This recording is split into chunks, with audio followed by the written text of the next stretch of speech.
All right. This is hole number 8 of Maple Bay, and this is going to be hole number 5 of the new Pacific Cup tournament. And I just happened to catch this hole in a shootout.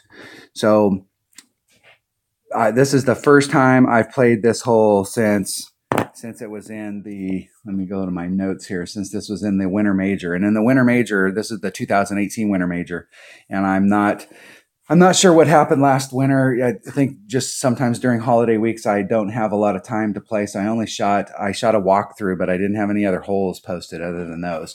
And this was one of the holes that I didn't have. So I'm kind of glad I caught it yesterday. I went in and played Tour 5 for a while and recorded a bunch of holes just to see if I could, there was 2 that I didn't have, and see if I could catch them. And I caught both of them. Woo!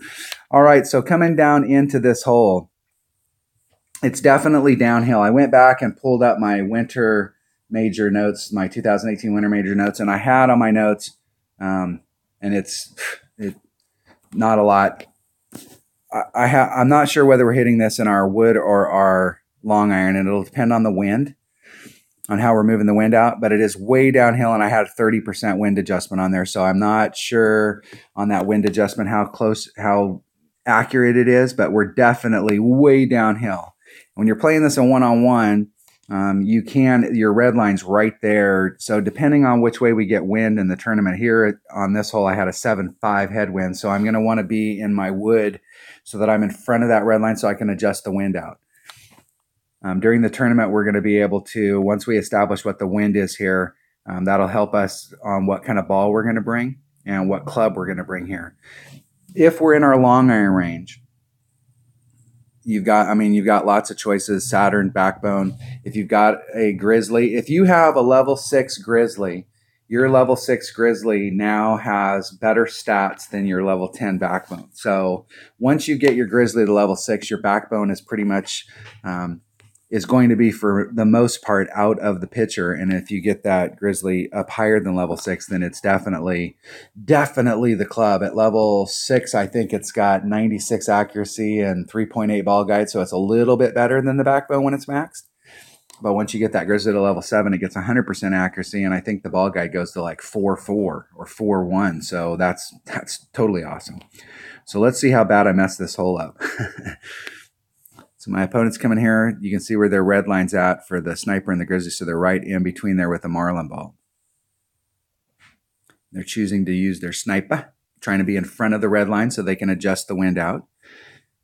And this is me, actually. What am I thinking? And so I get tricky here with this big ass headwind and decide that I'm going to do a rough bump, which I will tell you, you can do a rough bump here, but not with this kind of wind. So when I'm looking at this, I'm at minimum club. Normally I would do 1.5 per ring. So it'd be 2 rings would be 3, 4 rings would be 6. So it'd be a full ring set at minimum club. And I will tell you that I end up in the sand here. And what I should have done if I was going to do this rough bump is number one, I forgot to add on the 30%. Big mistake. So 30% would have been 2.1 rings. So that would have been another ring and a third, somewhere in that neighborhood. So I did not make the adjustment right. But if you're hitting and you're doing this rough bump, you're really going to have to work on that wind adjustment, on what you're going to do there, what you're going to count your rings as. Are you going to count your rings as a 1.5 because you're at minimum club, or are you going to count your rings as a 1.0 and then that factors in the wind? So if it was 1.0, I'd move 7.5 rings instead of 5.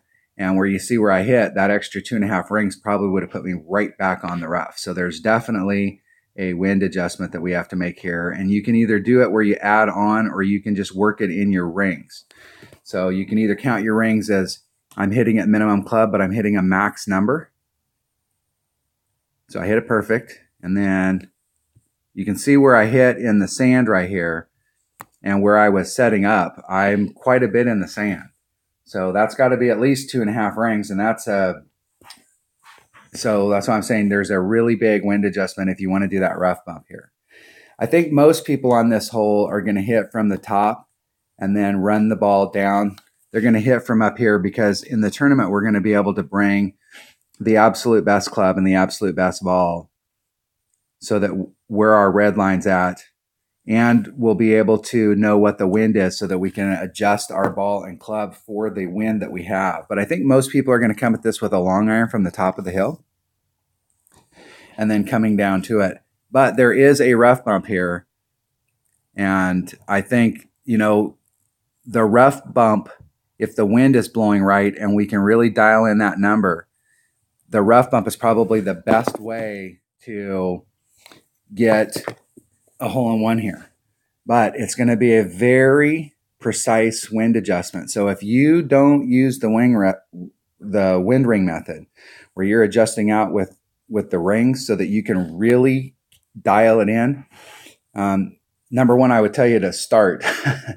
I've got a AAA playlist in my playlist. There's one called AAA Strategies and Tips, and there's, learn how to do the wind ring method. And if you're brand new, learn how to do it right now so you don't build bad habits. But if you do really good wind adjustments, there is a serious rough bump that we can do down there. And I think in the past, when I played this hole before, I was doing from the upper and I was bouncing it down. And so I was using a long iron. But I think this week I'm going to explore doing that rough bump and really kind of dial that in, because that might be our best way to come at this. But if we have a headwind, that is going to be a very tricky rough bump. It's very narrow down there, but that might be our best way. All right, that was Maple Bay, hole 8, par 3. Thanks for watching.